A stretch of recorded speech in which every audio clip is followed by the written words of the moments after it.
वंदे मातरम. स्मरणगाथा क्रांतिवीरांच्या मालिकेत ऐकूयात आदिवासी क्रांतिवीर तंट्या भिल्ल अर्थात भारताच्या रॉबिनहूडची कहाणी. पारतंत्र्याच्या काळात 1878 ते 1889 या 11 वर्षांच्या काळात सावकार आणि फितुरांचा कर्दनकाळ बनलेले आणि ब्रिटिशांची झोप उडविणारे क्रांतिवीर तंट्या भिल्ल हे सर्वसामान्यांसाठी मात्र तारणहार ठरले होते. आपल्या क्रांतिकार्याने ब्रिटिशांना झुंजविणारे तंट्या भिल्ल यांच्याबाबत 10 नोव्हेंबर 1889 रोजी द न्यूयॉर्क टाइम्समध्ये प्रकाशित झालेल्या एका वृत्तामध्ये त्यांना भारताचा रॉबिनहूड अशी उपाधी देण्यात आली. त्यामुळे ते भारतीय रॉबिनहूड म्हणून ओळखले जातात. तंट्या भिल्ल यांचा जन्म 4 एप्रिल 1842 या दिवशी मध्य प्रदेशमधील खांडवा जिल्ह्यातील पंधना तहसीलच्या बिरदा या गावात झाला. मराठी, गोंडी, भिल्ली व इतर आदिवासींच्या बोलींमधील लोकगीतांमध्ये त्यांच्या जन्माचा उल्लेख आढळतो. महाराष्ट्र, मध्य प्रदेशच्या सीमा भागात निमाड, बैतूल, होशंगाबाद परिसरातील आदिवासींच्या जमिनी हडपण्यासाठी ब्रिटिशांकडून दडपशाही केली जात होती.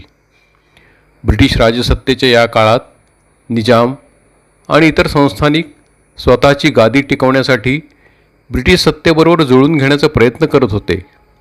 त्या काळात तंट्या मामा हे गरीब आदिवासींवर होणाऱ्या दडपशाही आणि शोषणाबद्दल खूप चिंतित होते. आदिवासी जनतेचा हा लोकविलक्षण नायक जनाधारावर ब्रिटिश तसेच त्यांची खुशमस्करी करणारे सावकार आणि जमीनदारांच्या विरोधात झुंजत होता. तंट्या मामा यांना 1874च्या सुमारास ब्रिटिश पोलिसांनी पहिल्यांदा अटक करून 1 वर्षाची शिक्षा सुनावली होती. नंतर त्यांनी आदिवासी लोकांचे शोषण करणारे सावकार आणि ब्रिटिशांचा खजिना लुटण्यास सुरुवात केली. हा पैसा गरीब आदिवासींसाठी वापरला जाई. त्यामुळे आदिवासी समाजाकडून त्यांना पाठिंबा मिळू लागला.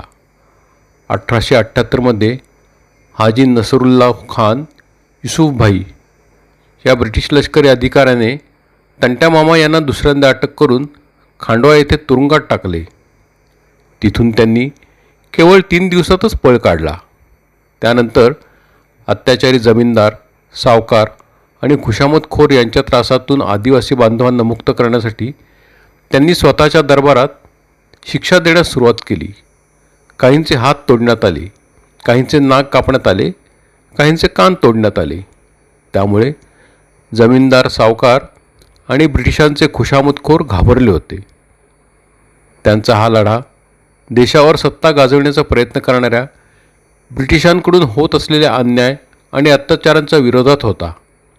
एका नवीन संशोधनानुसार 1857च्या पहिल्या स्वातंत्र्य युद्धानंतर ब्रिटिशांनी केलेल्या दडपशाहीनंतर तंट्या मामा यांनी भारतीय स्वातंत्र्य लढ्यात त्यांच्या विरोधात उभे ठाकण्यासाठी सशस्त्र लढ्याची जीवनशैली स्वीकारली होती. ज्या काळात पुण्यात महात्मा ज्योतिराव फुले समाज सुधारणेसाठी कार्यरत होते, त्याच काळात हा भिल्ल नायक आदिवासी शेतकऱ्यांच्या पायातील पारतंत्र्याच्या बेड्या झुगारून देण्यासाठी एकाकी लढा देत होता.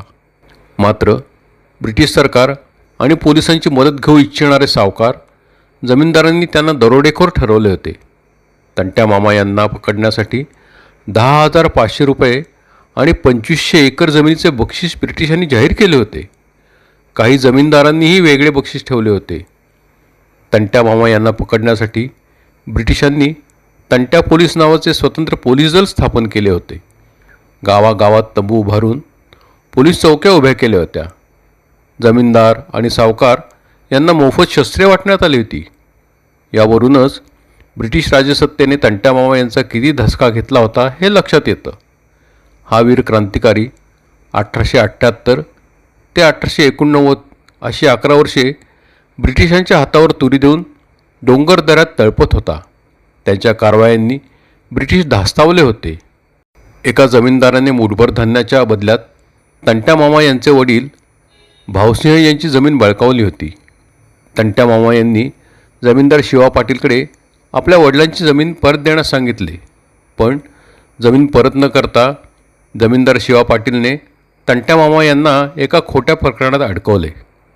इंदूरमधील एका लष्करी अधिकाऱ्याने तंट्या मामा यांना क्षमा करण्याचे वचन दिले होते, परंतु त्यांच्यावर हल्ला करून त्यांना पोलीस बंदोबस्तात साखळदंडात जकडून जबलपूरला नेण्यात आले. तिथे जबलपूर सत्र न्यायालयात त्यांच्यावर खोट्या आरोपाखाली खटला चालवला. सत्र न्यायालयाने 18 ऑक्टोबर 1889ला तंट्या मामा यांना फाशीची शिक्षा सुनावली. ब्रिटिश आणि ब्रिटिशधारी जमीनदार व सावकारांनी तंट्या मामा यांना दरोडेखोर ठरवले असले तरी आदिवासी समाजाच्या दृष्टीने ते देवासमान होते. ब्रिटिश विचारवंत जॉन हँडरॅप यांनी त्यांना जिवंत देव म्हटले आहे. तर 10 नोव्हेंबर 1889 या दिवशी द न्यूयॉर्क टाइम्समध्ये प्रकाशित झालेल्या एका वृत्तामध्ये तंट्या भिल्ल यांना भारताचा रॉबिनहूड ही उपाधी देण्यात आली. 4 डिसेंबर 1889 या दिवशी तंट्या मामा यांना फाशी देण्यात आली. ब्रिटिश सरकारला भिल्लबंडाची भीती वाटत होती, त्यामुळे आदिवासी समाजावर धाक बसावा म्हणून तंट्या मामा यांना फाशी दिल्यानंतर त्यांचा मृतदेह इंदूरजवळील खंडवा रेल्वे मार्गावरील पातालपानी रेल्वे स्थानकाजवळ फेकून देण्यात आला होता. ती जागा तंट्या मामा यांची समाधी मानली जाते. त्या ठिकाणी त्यांचा लाकडी पुतळा ठेवण्यात आला आहे. आजही त्या मार्गाने जाणाऱ्या रेल्वेगाड्यांचे सर्व रेल्वे चालक वीर तंट्या मामा यांना वंदन करण्यासाठी त्या ठिकाणी क्षणभरासाठी रेल्वे थांबवतात. भारतीय स्वातंत्र्य लढ्याच्या इतिहासात आदिवासी भिल्ल क्रांतिकारकांचा इतिहासही महत्त्वाचा आहे, मात्र तो फारसा पुढे आला नाही. बलाढ्य ब्रिटिश सत्तेला सतत 11 वर्षे सळोकी पळो करून सोडणारे तंट्या मामा हे क्रांतिकारकसुद्धा दुर्लक्षित राहिले.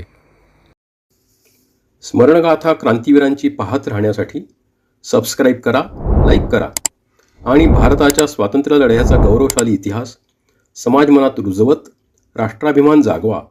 भारत माता की जय.